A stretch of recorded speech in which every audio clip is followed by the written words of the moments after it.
So in this VistaCreate tutorial video, I'm going to be showing you guys how to add photos to a design here on VistaCreate. So once you have VistaCreate opened up on your device, what I want you to do is to go to the left-hand side of your screen and press on the Photos tab. So it's located between Uploads and Videos. Simply just press on Photos right here.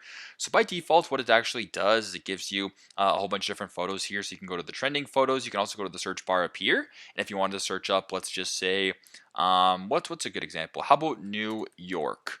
New York City right there. I'll type in New York City. And if you want to press this one, for instance, we'll go ahead and press on this. And there you go.